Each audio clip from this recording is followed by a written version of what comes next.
Hello phone sir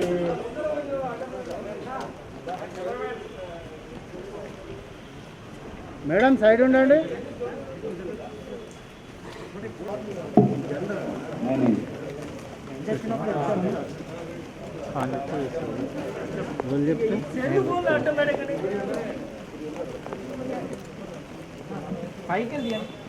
అరే అరే ఆయన కట్టింది ఆయనే కాబట్టి ఆయన పోవాలి. తప్పదు. నువ్వు ఆయనని రాష్ట్రపతి రాజ్యసభ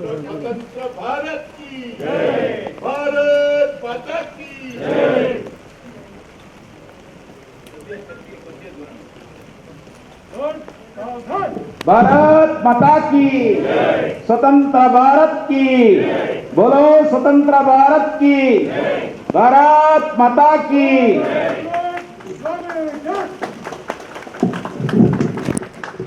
కెమెరా ఫుల్ అవుతుంది.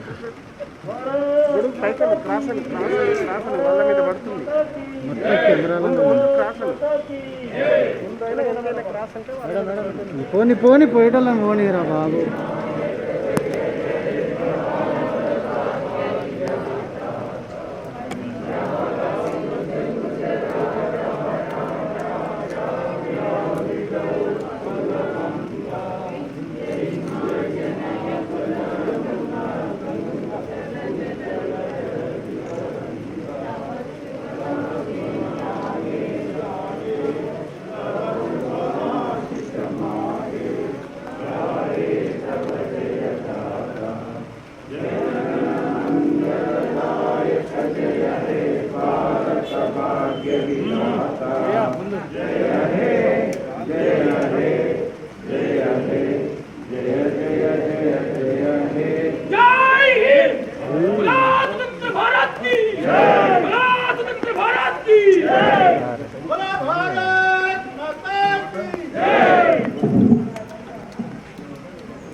भारत माता की, भारत माता की।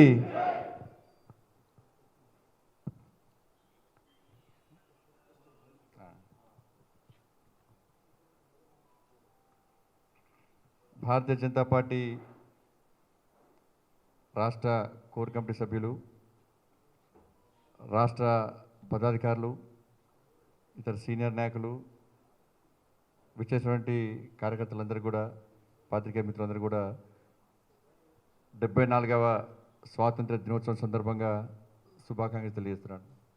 అదేవిధంగా తెలంగాణ రాష్ట్ర ప్రజలకు, భారతీయ జనతా పార్టీ కార్యకర్తలందరూ కూడా 74వ స్వాతంత్ర దినోత్సవ శుభాకాంక్షలు తెలియజేస్తా ఉన్నాను. ముందుగా దేశ స్వతంత్ర సమరంలో ఈ దేశానికి స్వేచ్ఛా వాయువులు అందించే క్రమంలో వీరోచిత పోరాటాలు చేసినటువంటి, ప్రాణత్యాగం చేసినటువంటి ఆ అమరవీరులందరినీ స్మరించుకుంటూ నాటి నుంచి నేటి వరకు కూడా దేశ సరిహద్దులో ఈ దేశ రక్షణ కోసం అసూలు బాసినటువంటి ఆ వీర జవాన్లందరూ కూడా, వాళ్ళందరూ కూడా స్మరించుకుంటూ ఏత లక్ష్యం కోసం ఏది త్యాగం చేసిరో వాళ్ళ ఆశయాలు నెరవేర్చే దిశగా ఈరోజు ప్రతి భారతీయ జనతా పార్టీ కార్యకర్త కానీ, ప్రతి భారతీయుడు కానీ ఆ దిశగా ప్రతిజ్ఞ చేయాలని, ప్రతిజ్ఞ పూరాలని చెప్పి అందరికీ విజ్ఞప్తి చేసుకుంటూ, అందరికి తెలిసిన విషయమే 73 ఏళ్ళ ఈ మహాప్రస్థానంలో అనేక రంగాల్లో ఈ దేశం అభివృద్ధి చెందినప్పటికీ అనుకున్న స్థాయిలో అభివృద్ధి జరగలేని విషయం వాస్తవం. దేశంలో ఉన్నటువంటి మేధో సంపత్తిని కానీ, ఉన్న అవకాశాలను సరైన దిశగా వినియోగించుకోకపోవడం వల్ల ఈరోజు ఇటువంటి పరిస్థితి దాపరించిన విషయం అందరూ గుర్తించాల్సిన అవసరం ఉంది. ఈ మహాప్రస్థానంలో 2 రకాలుగా మనం ఈ దేశ అభివృద్ధి విషయంలో ఆలోచించాల్సిన అవసరం ఉంది. పాలన విషయంలో కానీ, అభివృద్ధి విషయంలో కానీ. 2014 ముందు, 2014 తర్వాత జరిగినటువంటి పరిణామాలను, అభివృద్ధిని ఒక్కసారి బేరీజు వేసుకోవాల్సిన అవసరం ఉంది. ఈ దేశంలో ప్రస్తుతం దేశభక్తుల పాలన కొనసాగుతున్నది. అనేక మంది ఏవైతే దేశం కోసం త్యాగం చేసినారో, దేనికోసం త్యాగం చేసినారో వాళ్ళ త్యాగాలను నెరవేర్చే దిశగా, వాళ్ళ ఆశయాలను నెరవేర్చే దిశగా మోడీ గారి నేతృత్వంలోని భారతీయ జనతా పార్టీ ప్రభుత్వం ప్రతి క్షణం ఆలోచిస్తూ ఈ దేశాన్ని అగ్రరాజ్యాల్లో ప్రథమ స్థానం చేసేయాలి, ఒక శక్తివంతమైన భారతదేశ నిర్మాణం జరగాలి, తల్లి భారత మాతను విశ్వగురు స్థానంలో ప్రతిష్ఠించాలనే ఒక దృఢ సంకల్పంకు ఒక సంకల్ప దీక్షతో ముందుకు సాగుతున్న విషయాన్ని ఒక్కసారి అందరూ ఆలోచించాల్సిన అవసరం ఉంది. 7వసారి ఎర్రకోటపై మన ప్రియతమ ప్రధాని శ్రీ నరేంద్ర మోడీ గారు జాతీయ పతాకాన్ని ఆవిష్కరిస్తున్న తరుణంలో దేశమంతా ఒక పండుగ వాతావరణం నెలకొని ఉన్నది. ప్రతిసారి ఏదో ఒక సంక్షేమ పథకాన్ని ప్రకటిస్తూ మొట్టమొదటి స్థానంలోనే మొదట్లోనే జాతీయ పతాకాన్ని ఆవిష్కరిస్తూ ఇవాళ స్వచ్ఛ భారత్ పేరుతోని జన్ధన్ పేరుతోని ఒక సంక్షేమ పథకాలను అందించిన ఘనత మన నరేంద్ర మోడీ గారు. మనందరూ తెలుసు, స్వచ్ఛ భారత్ ఆ రోజు ప్రకటించిన తర్వాత, ఎర్రకోటపై ప్రకటించిన తర్వాత మన దేశవ్యాప్తంగా పెను మార్పులు జరిగినాయి. మన దాదాపు 90% గ్రామాలు బహిరంగ మల విసర్జన రహిత గ్రామాలుగా ఇవాళ గుర్తింపు వచ్చినాయంటే అది మోడీ గారి యొక్క పిలుపు వలని. వాళ్ళ జన్ధన్ అకౌంట్ ద్వారా గతంలో కేవలం 23 కోట్ల మంది భారతీయులకు మాత్రమే బ్యాంక్ అకౌంట్స్ ఉంటే వాళ్ళ జన్ధన్ సంక్షేమ పథకం ద్వారా, స్కీమ్ ద్వారా దాదాపు 40 కోట్లకు పైగా ఇవాళ భారతీయులందరూ కూడా, అనేక మంది పేద ప్రజలు కూడా, బ్యాంకు విషయంలో అవగాహన లేని పేద ప్రజలు కూడా ఈరోజు బ్యాంక్ అకౌంట్స్ ఓపెన్ చేసే వాళ్ళు, దాని ద్వారా ఇలా డిజిటల్ బ్యాంకింగ్ అనే నూతన విప్లవానికి నాంది పలికినట్టే ఒక్కసారి మనం గుర్తుంచుకోవాల్సిన అవసరం ఉంది. దాంతోపాటు ఈ 6 ఏళ్ల పాలనలో అనేక సాహసోపేతమైన నిర్ణయాలు, ఆర్థిక పరంగా కానీ ఇవాళ అనేక విషయాల్లో ఇవాళ అనేక సంచలనాత్మక నిర్ణయాలు తీసుకొని, సాహసోపేతమైన నిర్ణయాలు తీసుకొని ఈ దేశ ప్రజల యొక్క గౌరవాన్ని, ప్రతిష్టను ప్రపంచంలో చాటి చెప్పడానికి ఘనత నరేంద్ర మోడీ గారు. గతంలో ప్రపంచ దేశాల్లో మన భారతీయులందరూ కూడా భారతీయులను చెప్పుకునేటువంటి అవకాశం లేకుండా వెనుకడు వేసే తరుణంలో ఈరోజు ప్రపంచంలో ఉన్న ప్రతి భారతీయుడు ఎస్ నేను భారత మాత ముద్దుబిడ్డ, నేను భారతీయులని సగర్వంగా తలెత్తుకొని చెప్పేటువంటి పరిస్థితి వచ్చిందంటే దాని ప్రధాన కారణం మోడీ గారు తీసుకునే సాహసోపేతమైన నిర్ణయాల విషయాన్ని ఒక్కసారి మనం గుర్తుంచుకోవాల్సిన అవసరం ఉంది. ఒకవైపు దేశము ప్రపంచమంతా కరోనా మహమ్మారి వల్ల ఇబ్బంది పడుతున్న తరంలో దేనికి వెనుకడు వేయకుండా ప్రపంచానికి ఒక స్ఫూర్తి సందేశాన్ని అందించే విధంగా మనం మొట్టమొదటిసారిగా లాక్డౌన్ ప్రకటించినప్పుడు కూడా ఈ దేశంలో ఏ ఒక్క పేద ప్రజలు కూడా ఆకలితో అలమటి చెందిన ఉద్దేశంతో ఒకవైపు పార్టీ కార్యకర్తలను సేవా దృక్పథంతో ముందుకు వెళ్ళాలనే సంకేతం ఇచ్చి, ఒక సందేశం ఇచ్చి వాళ్ళ ఒకవైపు భారతీయ జనతా పార్టీ కార్యకర్తలు రాజకీయాలకు అతీతంగా, కులాలకు అతీతంగా, వర్గాలకు అతీతంగా, వర్ణాలకు అతీతంగా సేవా దృక్పథం చేస్తూ పార్టీ పేద ప్రజలు ఆదుకునే ప్రయత్నం చేస్తుంటే వాళ్ళ ఆర్థికంగా కూడా ఈ దేశంలో ఏ ఒక్క ప్రజలు కూడా ఇబ్బంది పడుతున్న ఉద్దేశంతో 20 లక్షల కోట్ల పేరుతోని ఆత్మ నిర్భర భారత్ పేరుతోని సంక్షేమ పథకాన్ని అందించి ఈ దేశ ప్రజలను ఆదుకోవడానికి ఘనత శ్రీ నరేంద్ర మోడీ గారి నేతృత్వంలో భారతీయ జనతా ప్రభుత్వం, మన ప్రభుత్వాన్ని. ఒకవైపు దేశం అన్ని రకాలుగా అభివృద్ధి చెందుతుంటే ఇవాళ తెలంగాణ రాష్ట్ర పరిస్థితి మనకు తెలుసు. ఒక ప్రశాంతమైన వాతావరణంలో, ఒక సంతోషకరమైన వాతావరణంలో స్వాతంత్ర్య దినోత్సవ వేడుకలు జరుపుకోవాల్సిన పరిస్థితుల్లో ఇవాళ తెలంగాణ రాష్ట్ర ప్రజలందరూ కూడా వాళ్ళ ఇబ్బందులతో, సమస్యలతో తల్లడిల్లుతూ ఇవాళ స్వాతంత్ర్య దినోత్సవ వేడుకలు జరుపుతున్నట్టే దీనికి కారణం ఎవరో ఒక్కసారి మనం ఆలోచించాల్సిన అవసరం ఉంది. 2014 కంటే ముందు గతంలో అనేక సంవత్సరాలు రజాకారుల పాలనలో కానీ వాళ్ళ అకృత్యాలకు తట్టుకోలేక ఒక విరోచిత పోరాటం చేసిన తర్వాత ఇలా 2014లో మనము అనేక మంది అమరుల త్యాగాల ఫలితంగా తెలంగాణ రాష్ట్రాన్ని ఏర్పాటు చేసుకున్నాం.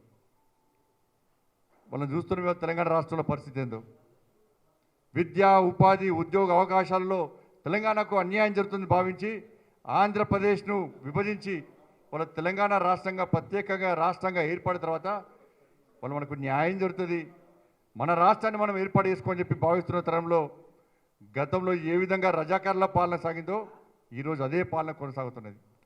అంతకుముందు king court palace, Falaknuma palace నుంచి ఆ రోజు రాజ్యాధికార పాలన కొనసాగిస్తే ఈరోజు కేసీఆర్ నేతృత్వంలో టీఆర్ఎస్ పార్టీ ప్రభుత్వం ప్రగతి భవన్ అనే ప్యాలెస్తోని, ఫామ్ హౌస్ అనే ప్యాలెస్తోని వాళ్ళ దాని ద్వారా వాళ్ళ పాలన కొనసాగిస్తూ ప్రజలకు అందుబాటులో లేని పాలనగా, ఎవరికి కనీసం న్యాయం చేయలేని పాలనగా ఒక నిరంతరంగా ఒక నికృష్టమైన పాలన అందిస్తున్న విషయాన్ని ఒక్కసారి మనం గుర్తుంచుకోవాల్సిన అవసరం ఉంది.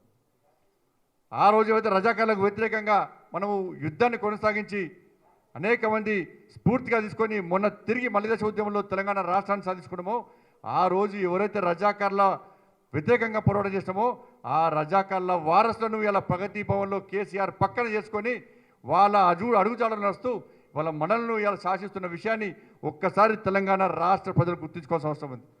వాళ్ళ దేశానికి స్వాతంత్ర్యం వచ్చిన తర్వాత కూడా 13 నెలల పాటు వాళ్ళ నియంత్రిత పాలన మనం కొనసాగించాం. నియంత్ర పాలనను మనం అనుభవించినాం. వాళ్ళ తర్వాత విమోచన పొందిన తర్వాత ఈరోజు కూడా ఇంకా గడీల పాలన కొనసాగుతున్న విషయాన్ని ఒక్కసారి మనం గుర్తుంచుకోవాల్సిన అవసరం ఉంది. వాళ్ళ 17th